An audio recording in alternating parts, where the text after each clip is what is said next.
All right, y'all. So I'm just pulling this from the live stream from a couple of days ago, from the podcast a couple of days ago. But I just wanted to look at some of the upcoming bantamweights that have been recently signed to the UFC. All of them have fights scheduled, of course, because they just got signed. And these are the four right here we taking a look at. Of course, one of them has already fought a couple of weekends ago, and we got another one lined up to fight this weekend. And over the next couple of weeks in October, we have two more scheduled to fight. So we just kind of want to look into the next four here and just show y'all the one to really look out for. Maybe one or two, in my opinion. I'll just kind of go through the skill sets of all four fighters and what I think of them. All right. So, of course, the first one, 2 weekends ago, y'all all witnessed Alex Pereira. And like I said, man, I hated to be right on this one, but as a young 19-year-old, I didn't really see much talent or skill in her, and again, that's not the disrespect to downplay her. I'm just saying, like, as a young 19-year-old, I didn't really see like this background of jiu-jitsu, like she came from the grappling background or came from LFA or Cage Fury. There wasn't much to look at as far as, resume, not even an extensive amateur record, so going into her fight a couple of weekends ago against Masrat Rendon, it was hard to say she was going to go in there and show out. Like, I saw one video on her, and all I could take away from it was she was massive. She is a big bantamweight, and maybe she has promise down the road because she's still young and learning. But just kind of throwing her in the mix, into the UFC right now, I think it's going to be kind of tough for her to learn. Maybe she's a fast learner, but after looking at her performance a couple of weekends ago against Rendon, I didn't really see anything that stood out. Like, she doesn't really fight big and long. She doesn't really have much of a ground game. I didn't really see this like Muay Thai background. So just a lot of questions like, what's her specialty? Like, what's her power like? Because I didn't really see any big shots landed in this fight. I mean, I could see what the technique was like, but as far as like how the power really is, I didn't really see that in this fight. So, just going back looking at the research, all I saw was like the resume, a YouTube highlight reel, and maybe like one fight, and that was it. So after looking at her performance a couple weekends ago again, I have to say that there's a lot of work that needs to be done with her. She needs to really get with a good boxing coach, Muay Thai coach that can help her fight big, fight tall, and just be able to work in the clinch and work on her takedown defense. Whatever she feels like her specialty is and her talent, I think they really need to help her build off of that because, she is a big girl, and I'd hate to see, that size and whatever promise they've seen in her be wasted. So yeah, it's going to be a long road for her, I think. At 19 years old, maybe it might even, take a couple of L's and a cut to show her the way, but hopefully not. Hopefully she learns on the job and, she's able to develop. But we'll see. All right. So yeah, Alex Pereira. And again, about Alex Pereira, I think that the UFC really wanted to capitalize off of signing the youngest fighter. Also, the name, they said, okay, we got a big young female fighter who has a good look as well. She's a nice looking fighter, nice looking young fighter that they probably said, okay, she'll bring in more casual fans by her look. With the size and the name, we could sell her as another Pereira, you know what I mean? Or even like the sister of Alex Pereira, which she's not. So carrying that name, I think that was also something that the UFC kind of wanted to capitalize off of. But so far, I don't know. So far, I don't know if it's going to work, right? All right. So, yeah, coming up this weekend, we got Michelle Montague, who I'm a fan favorite of. I've been watching her since PFL and Bellator. Been watching a lot of her fights, since she hit the scene. She's a former featherweight. She's moving down to 135. And she's competing this Saturday, September 27th, against Luana Carolina, who's moving up again to 135. She's really strong wrestler, good grappler, explosive. The striking, I still need to see a little bit more work from because a lot of her fights in and finish. But as far as her takedowns and just athleticism and her overall strength, I think those are off the chart as far as like the featherweight scene. We'll see how she's fighting at 135. But what I've seen in PFL and Bellator, I got to say, she comes with killer instinct.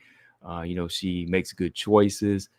She goes for it. She goes for the finish. I mean, you might as well dub her the rear naked choke queen because she's 5-0 and 6-0 6-0 and all 6 wins by a rear naked choke. I mean, so that tells you something. And each level of fight she's fought, I think, promoted some type of, level of experience for her to kind of adjust to. But yeah, coming into the UFC against somebody like Luana Carolina, who's an awkward striker, it should be a test for her. We'll see what kind of adjustment she's going to make in there. Early pick for me, I think Michelle Montague definitely got what it takes to win the fight. I think, she has the power as far as, just closing in and using her own striking and just having that natural uh, physicality and that natural strength, something that Luana Carolina hasn't really faced yet at 135. She's more of a flyweight, and we've seen how she's been able to kind of box circles around some of the smaller girls. But when you deal with somebody this big and this strong, you're going to have some power to keep them off you, because we know that Montague's going to want to take this fight to the ground. I think she's definitely got the strength to get her to the ground. But yeah, looking at Michelle Montague early on, I definitely got to say she's got the promise, and she's like a fan favorite. She is kind of must-see TV because she goes in there to finish. She's 5'9", long reach, big, strong, explosive fighter. So I definitely see her being a problem at bantamweight at some point. Next up, we got former LFA bantamweight champion, got Bia Mesquita. She's 5-0. BJJ legend. All right. So we have a extensive resume on her. Like I said, some of these fighters you can look up if you never heard, and when you see them on like the Muay Thai scene, boxing scene, BJJ scene, at least they bringing something to the table. So with a fighter like Bia Mesquita, you can see her having more promise than a fighter like Alice Pereira, because she's been on the ground. She's been training with a lot of MMA fighters. Even though she's been doing jiu-jitsu, she's come across a lot of these. She's crossed paths with a lot of these fighters, in the gym. So I think somebody Bia Mesquita, coming into the UFC only at 5-0, I still think she's going to be able to show and make. I'd be able to show her skills and make some statements. It's kind of like another Jacqueline Amram. Her specialty is BJJ, but she's putting together the striking. She's big, she's strong. She has some power in her hands. She still needs to work on her footwork, her defense. She still gets kind of caught up in the pressure moments where she's wide open, catching some shots. I remember her MMA debut. She did get rocked bad, but she bounced back with a submission win, So I believe she definitely has that winner's heart, and she's with ATT. She's with ATT. So that's going to put her in the right position to prepare for, whatever's to come in the UFC. ATT's got all the best fighters, right? So somebody like Bia Mesquita, who's 34 and has a jiu-jitsu background, is training with MMA level competition, with UFC level competition, I could see her at some point being a problem as well. She's lined up to take on Irina Akseleva October 11th. Okay. Akseleva, Russian Ronda, as they call her, doesn't really promote so much of a big threat as far as, just like solid technique. She does get a little wild in there. She has the power in the judo, but I think a fighter like Bia Mesquita, she'll welcome the ground. So if Alex Leva feels a little froggish and once gets a head toss, somebody like Bia Mesquita is going to be quick to get that back in the rear naked choke. So if the fight goes to the ground, I think Bia Mesquita is going to always have it covered. She just has to worry about, the strikes coming back from some of these wild swingers like Alex Leva. So yeah, 5-0, I would say, yeah, that's a kind of a green record, but when you look at who Bia Mesquita's training with, ATT and just all of these other fighters that she's actually fought or competed against in grappling, she has a good grasp on MMA jiu-jitsu and regular jiu-jitsu. I mean, she submitted so many people like from Jennifer Maya to Misha Tate. She's taken on Juju. So many different MMA fighters that, she's rubbed elbows with in jiu-jitsu, in the ADCC tournaments and so on, and then like I said, fighting the LFA competition and winning the belt, she's got experience.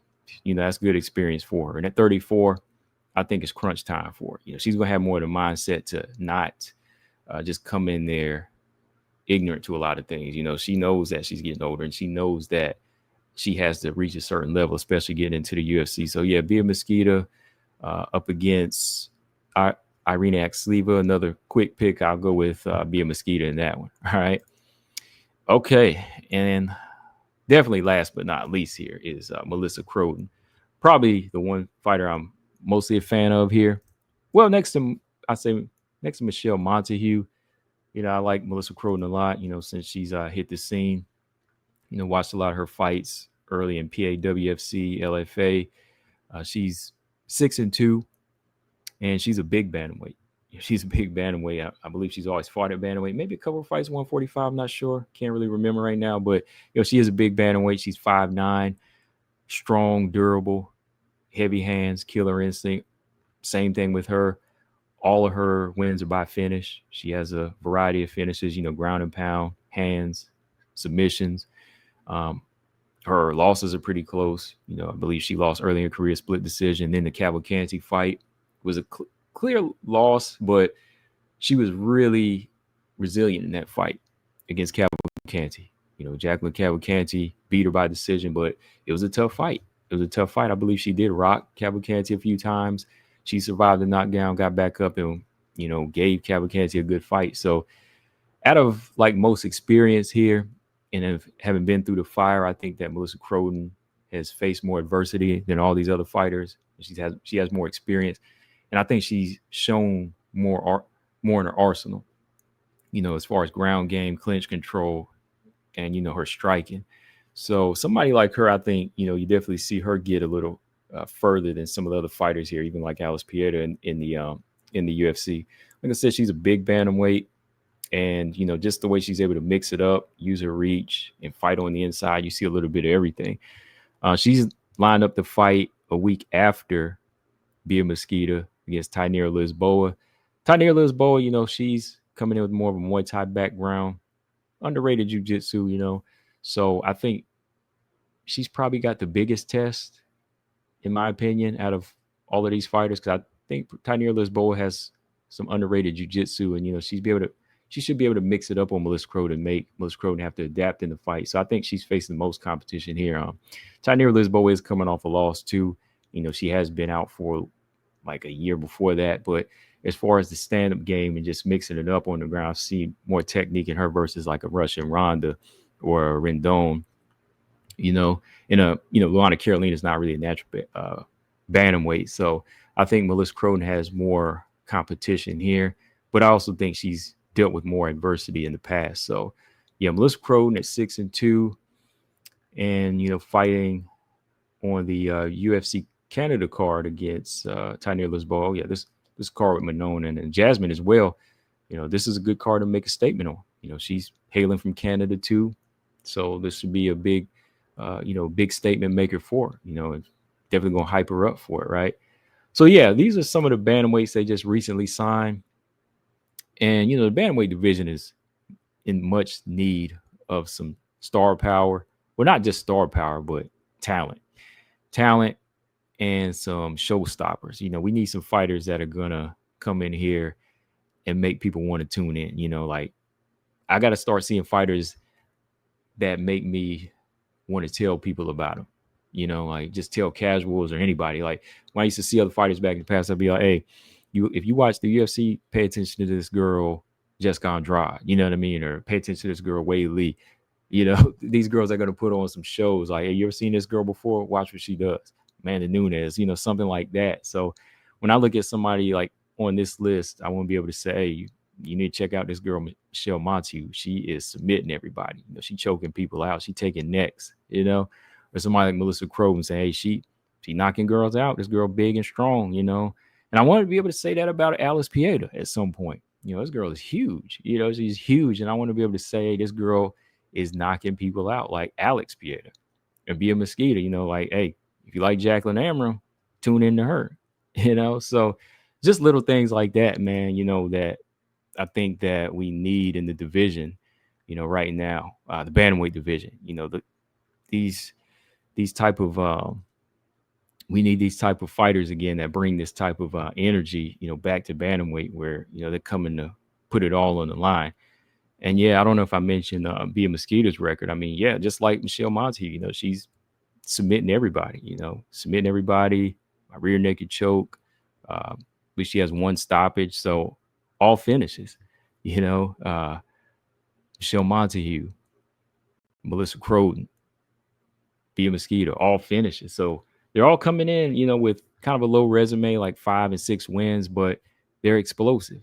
And that's what the UFC needs right now is some explosiveness and girls that have killer instinct and that are willing to get it done. But yeah, we're gonna kick this thing off again this weekend with Michelle Montague. And I think that Luana Carolina might try to hold her own, but you're gonna see Michelle Montague come in there and make another statement with a big finish win, man. So yeah. But let me know in the comment section what y'all think. As far as the ones that really make it, I think all three of these fighters, Michelle, Bia, and Melissa, I think they all three make it to the top 15. As far as getting to the top 10 first, I think Melissa Croden has the best chances of making top 10 first, just because of the skill sets I've already seen, like the adversity that she's faced, and her durability and her variety, of weapons. I think, I've seen her mix it up more. And knowing that she's fought under pressure and dealt with losses before she got to the UFC, I think that might benefit her. I think she's hungry in that way. All three fighters, I think, are hungry. I think, hey, Michelle Montague might very much well make it there. It's kind of between them two as far as like skills to me, because I've already seen Melissa Croden's stand-up game. I know how well she does on the feet. I know how strong she is on the inside. Bia Mesquita, I think her stand-up game is still questionable. Now, ground game, I'm not questioning, but if she faces somebody with good takedown defense and good power, that could be her problem. Michelle Montague, really strong, really good wrestler, like I said, but just need to see a little bit more with her stand-up. But I think there could be a point where, she's able to blast through a lot of these girls before they even get to her, because she's so strong from what I've seen. But yeah, let me know in the comment section if y'all have seen any of these girls. But if you haven't, definitely check them out, starting this weekend and then going into October on them dates that I put up. But if you have seen them, let me know who you think's the most promising. My fan favorite is Melissa Croden. Been watching her for the longest. And then probably Montague. But yeah, definitely tune in, because I think we'll get some finishes out of all three of these girls coming up. Again, I ain't trying to bash Alice Pieta, man. It was just on the UFC's part, man. I was just like, why did y'all sign this young girl like that? I'm not seeing anything on her. All right. But yeah, let me know in the comment section if y'all know any of them. If not, just tune in. Make sure y'all hit that like and subscribe. Combo Breaker 99. I'm out. Peace.